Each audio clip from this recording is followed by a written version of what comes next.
Se distinguen distintas generaciones en la historia de las computadoras. El paso de una generación a la siguiente se produce cuando se dan avances significativos en los elementos que constituyen el soporte de la información. La década del 50 marca el inicio de lo que con los años llamaríamos primera generación de las computadoras y abarca desde 1951 a 1958.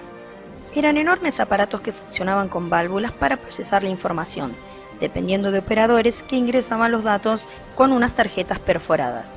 Los equipos necesitaban gran refrigeración, ya que esas válvulas levantaban mucha temperatura, se quemaban y había que cambiarlas periódicamente. UNIVAC 1 es de las primeras de dicha generación. Poco tiempo después, IBM presentaría la 701, computadora con la cual iniciaría un reinado tecnológico mundial, consolidado al presentar su modelo 650. Hay que destacar un detalle. En ese tiempo las computadoras no eran para el común de la gente. Solo algunos bancos, el gobierno y algunas empresas tenían la suerte de poseer una computadora. La segunda generación abarca desde 1959 a 1964. Las computadoras funcionaban en base a transistores. Unos 7 años le llevó al transistor llegar a ser parte relevante de una computadora y cuando lo hizo cambió todo.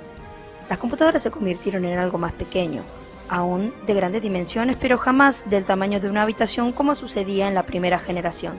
Dejar atrás las viejas válvulas que levantaban tanto calor redujo algunas dificultades y apareció la IBM 1401. Estaba compuesta por un lector de tarjeta, una unidad de cinta, una consola, la CPU y la impresora. Con la llegada de esta máquina mejoran los lenguajes de programación, que hasta entonces eran apenas desarrollos limitados que requerían mucho conocimiento de hardware para utilizarlos. Es así como COBOL se transforma en el primer lenguaje fuerte. Se desarrollan muchos modelos de computadoras y aparecen nuevos nombres de empresas como NCR y el grupo Banch, principal competidor de IBM en la década del 60. La tercera generación abarca desde 1965 a 1971. Es la generación de los circuitos integrados, el chip, y surge cuando en el mercado aparecen unas pequeñas piezas electrónicas o pastillas de silicio, dentro de las cuales era posible integrar miles de componentes electrónicos. Hay que destacar que el primer chip se inventa en 1958, pero recién, 6 años después, llega a la computadora generando esta revolución. Una de las primeras computadoras con chip fue la IBM 360. Hasta ese entonces no poseían monitores. Un detalle importante es que la presencia de los chips permite flexibilizar las utilidades de la computadora. Sobre el final de esta generación, más precisamente en 1967, se crean los primeros disquetes. Estos eran de 8 pulgadas. La cuarta generación abarca desde 1972 a 1981. Es la generación de la microminiaturización, el microprocesador y chip de memoria, conocida también por ser la generación del nacimiento de las PC, personal computers o computadoras personales, y se caracteriza por lograr que muchos componentes sean diminutos. Incide en ello la aparición del primer microprocesador, fabricado en 1971 por la empresa Intel. Este dispositivo de procesamiento se desarrolló en un lugar de Estados Unidos cuyo nombre es Silicon Valley, Valle de Silicio, en California. El lugar con los años se transformaría en casi un santuario de la era informática, ya que desde el surgimiento del microprocesador, numerosos serían los inventos originados allí, razón por la cual las más importantes empresas de informática establecerían su base en la zona. Pero es en los 70 que se producen grandes innovaciones. A los lenguajes de programación desarrollados con anterioridad, por citar algunos, Pascal en 1970, Unix 1968 y lenguaje B en 1969, se suma en 1972 el lenguaje C. Justamente en el 72 se funda Atari, empresa famosa mundialmente en aquel tiempo por la creación de videojuegos, y ese mismo año se lanza la primera consola de videojuegos, la Magnavox Odyssey. Un año más tarde, la empresa Xerox crea la primera computadora de escritorio de interfase gráfica con mouse, la que es llamada Xerox Alto, desarrollo que no sería apoyado por el propio directorio de Xerox, pasando prácticamente desapercibido. También, en el 72, junto con el primer virus de computadora, se crea el primer antivirus, el Reaper, que no afectaba a las PC porque éstas aún no existían. En 1974 se conecta por primera vez dos redes diferentes a través de un cable, dando origen al término Ethernet, que hoy utilizamos para describir un tipo de conexión de red. En 1975, Bill Gates y Paul Allen fundan la empresa Microsoft. No es extraño que justamente en esta década estalle una gran revolución. Las computadoras dejan de ser objeto exclusivo de las empresas, bancos y organismos del gobierno y llegan a los hogares. Esto acontece en abril de 1976, cuando Steve Jobs, tras observar un proyecto personal de su amigo Steve Wozniak, ve un potencial oculto en las computadoras. Juntos desarrollan la Apple I y la presentan en sociedad. Por ese entonces se fabrica solo en partes, con una carcasa de madera y con la intención de conectarlo a un aparato de televisión. Un año más tarde se produce el gran estallido. Jobs y Wozniak, con su compañía Apple fundada, presentan la Apple II, la primera PC desarrollada a gran escala. La década del 70 viene a ser además, en 1978, el primer procesador de texto, el WordStar, y en 1979 la primera hoja de cálculo, la VisiCalc. La cuarta generación es una generación rica en avances en software y en hardware. Culmina con el desembarco de IBM en el mercado de las PC en 1981. La quinta generación abarca desde 1982 hasta 1989. La llegada de las IBM PC al mercado le posibilita a mucha gente poder contar con una computadora en casa, ya que hasta ese entonces otras opciones como Apple II eran inalcanzables para muchos bolsillos. Las IBM PC cobran tal popularidad que se convierten en la computadora más vendida en el mundo entero, y como consecuencia, la mayoría de las empresas desarrolladoras de software comienzan a crear programas para ellas. Una de esas empresas es Microsoft, que en 1982 crea el DOS, Sistema Operativo de Disco. Un sistema operativo que dejábamos guardado en un disquete y con él podíamos iniciar la PC y trabajar. Con el tiempo, podíamos dejarlo en nuestro disco rígido y arrancar nuestra PC de esa manera, sin ser necesario ningún disquete de arranque o inicio. ¿Qué ventaja tenía? ¿Qué diferencia de las máquinas anteriores, en las que el sistema operativo venía grabado de fábrica en la máquina y no podíamos cambiarlo? En este caso sí podíamos hacerlo, teniendo actualizada nuestra computadora siempre. Es por esta razón que el DOS, sistema operativo de Microsoft, se considera el primer gran impacto en la empresa de Gates en el mercado informático. El DOS en sus diferentes versiones más conocidas, 1.0, 3.0, 4.01, 5.0 y 6.0, se utiliza por muchos años desde su lanzamiento, pero es dejado atrás por primera vez en 1998 con la aparición del Windows 98. Durante los 80 se crean miles de programas para PC, software de todo tipo, antivirus, programas utilitarios, lenguajes, juegos, etc. La proliferación de dispositivos magnéticos de almacenamiento, en un formato mucho más pequeño, seguro y de mayor capacidad, los disquetes 3.1/2, contribuyen en gran medida a este avance. Todo programa que tenías en un disquete podía ser copiado, en la mayoría de los casos con gran facilidad a otro disquete a través de un comando denominado diskcopy. Pero no es solo en software que se avanza, también en hardware. IBM, que había causado sensación con su PC XT 8086, lanza su modelo de PC XT 8088.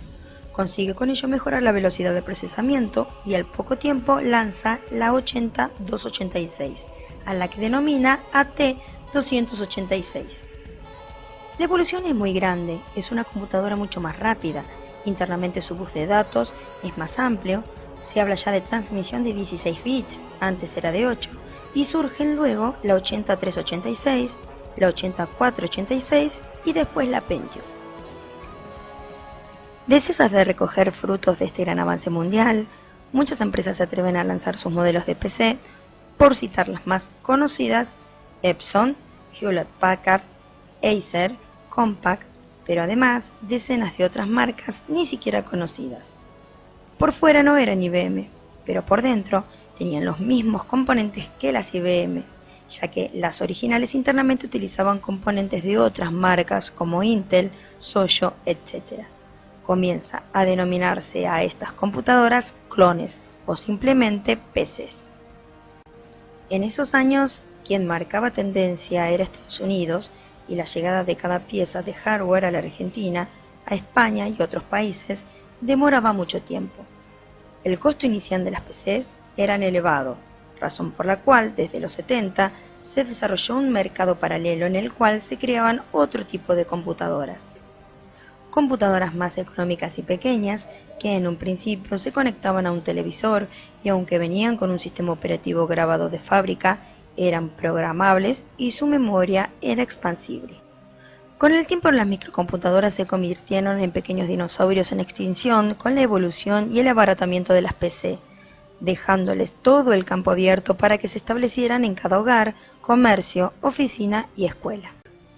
Una radical diferencia entre las PC y las microcomputadoras es que las segundas en un principio no operaban con disquetes. Los programas se cargaban con cassettes de audio de cinta magnética o cartuchos a través de un grabador o un dataset y en algunos casos unas ranuras para inserción de cartuchos y memorias. Recién, sobre el epílogo de la historia de las microcomputadoras, aparecieron las unidades lectoras de disquetes. Hoy, las microcomputadoras son apenas una anécdota. En esta generación, Apple lanza en 1984 la primera computadora personal con una interfase gráfica, controlada por un mouse, la Macintosh. En esta década, además, las compañías Philips y Sony crean el primer CD-ROM. Hewlett-Packard lanza su primera impresora láser, la empresa Adobe crea el primer documento en formato PostScript, antecesor de los documentos que hoy leemos en PDF, surge el MP3 y se desata un gran escándalo entre Microsoft y Apple por denuncia de robo, cuando Bill Gates presenta el Windows 1.0 en 1985 y es acusado de plagio por Steve Jobs. Pero no son los clones, ni las microcomputadoras, ni el CD-ROM, ni la primera impresora láser, ni el MP3, ni el Windows, ni la Mac, quienes dan identidad a esta quinta generación, sino un concepto que vamos a explicar de manera muy sencilla. ¿Quién no vio la película Terminator? Para aquellos que no la vieron, se trata de una máquina que un día decide valerse por sí misma. Considera que tiene y sabe todo lo que necesita para vivir y ve en el hombre, su creador, la única amenaza posible. Es por esa razón que decide destruirlo. ¿Pero qué tiene que ver esto con la quinta generación de computadoras?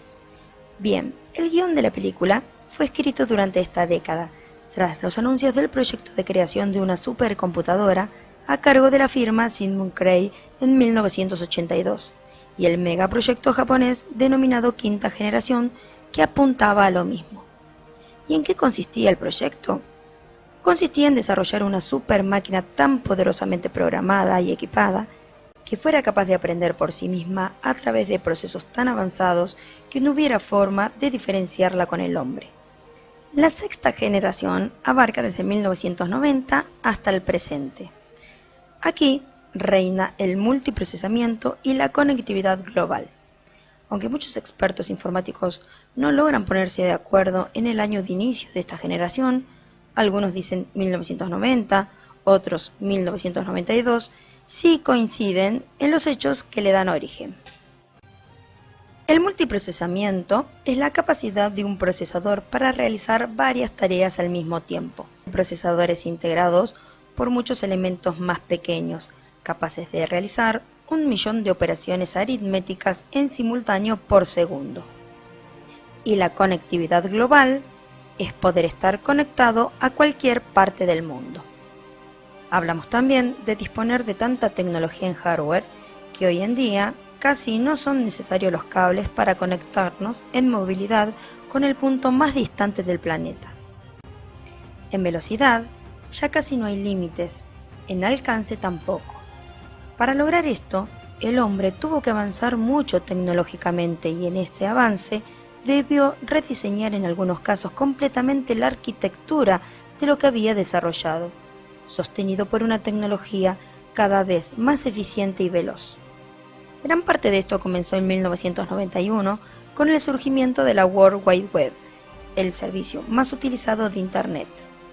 La posibilidad de comunicar algo a través de documentos de hipertexto, lo que hoy conocemos como páginas web, abrió las puertas a grandes avances que con el tiempo integrarían no solo a computadoras, sino también a dispositivos móviles como teléfonos celulares, tablets, notebooks, Smart TV y toda una gama de nuevos dispositivos que comenzarían a desarrollarse gracias a esta nueva forma de comunicación.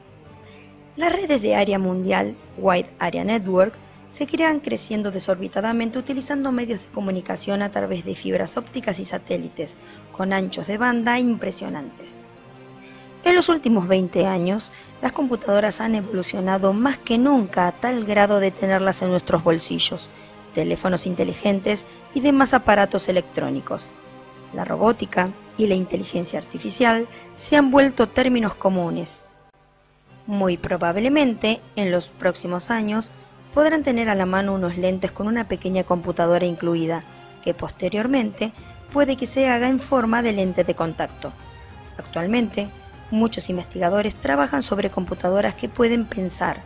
El futuro se centra en las computadoras cuánticas.